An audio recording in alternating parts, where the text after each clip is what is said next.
మామూలుగా ఎప్పుడన్నా వెజైనా కొంచెం ఇరిటేట్గా ఉంటే క్లీన్ చేసుకుంటారు మహిళలు. ఆ క్లీన్ చేసుకునేటప్పుడు వాటర్తో హార్డ్గా క్లీన్ చేస్తారనమాట. వెజైనా గోడల్లోకి వాటర్ని పంపించి క్లీన్ చేస్తారు ఇరిటేషన్ వల్ల. ఆ ఇరిటేషన్ వల్ల. అప్పుడు ఏమవుతుందంటే లోపల ఉన్న గుడ్ బ్యాక్టీరియా అంతా ఈ వాటర్తో క్లీన్ చేసుకునేటప్పుడు బయట వెళ్ళిపోతుంది. అప్పుడు గుడ్ బ్యాక్టీరియా వెళ్ళిపోయింది అనుకోండి, బ్యాడ్ బ్యాక్టీరియా ఆటోమేటిక్గా గ్రో అవుతుంది. బ్యాడ్ బ్యాక్టీరియా గ్రో అయినప్పుడు వైట్ డిశ్చార్జ్ అవ్వడము, తర్వాత ఫౌల్ స్మెల్ రావడము, తర్వాత యూరినేట్ చేసేటప్పుడు మంటగా ఉండడము, ఇవన్నీ వస్తూ ఉంటాయి. సో ఎప్పుడు కూడా ఆడవాళ్ళు చూసుకోవాల్సిన జాగ్రత్త ఏంటంటే క్లీన్ చేసుకోవాల్సిన అవసరం లేదు సార్ వెజైనాని. యాక్చువల్గా అది సెల్ఫ్ క్లెన్సింగ్ ఆర్గాన్, తనంతట అది క్లీన్ అయ్యేటటువంటి ఒక అవయవం. ఒకవేళ ఇరిటేషన్ గా ఉంటే గోరువెచ్చని వాటర్ తో బాహ్యంగా కొంచెం క్లీన్ చేసుకోవచ్చు, కానీ డీప్ గా క్లీన్ చేయకూడదు అసలు వెజైనాని. వెజైనా తనంతట తను క్లీన్ అయిపోతుంది.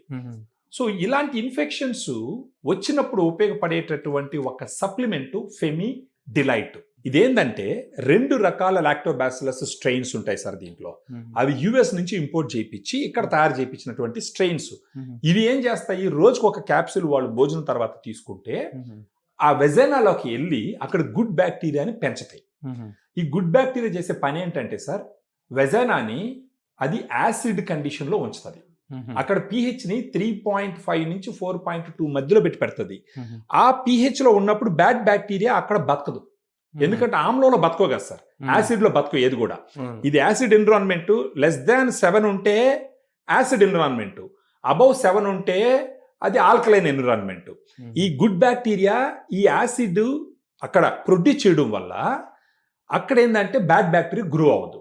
సెకండ్, ఈ బ్యాడ్ బ్యాక్టీరియాని చంపేటటువంటి కొన్ని కెమికల్స్ని ఇప్పుడు ఈ ఫెమిడిలైట్లో ఉండే గుడ్ బ్యాక్టీరియా రిలీజ్ చేస్తుంది అక్కడ.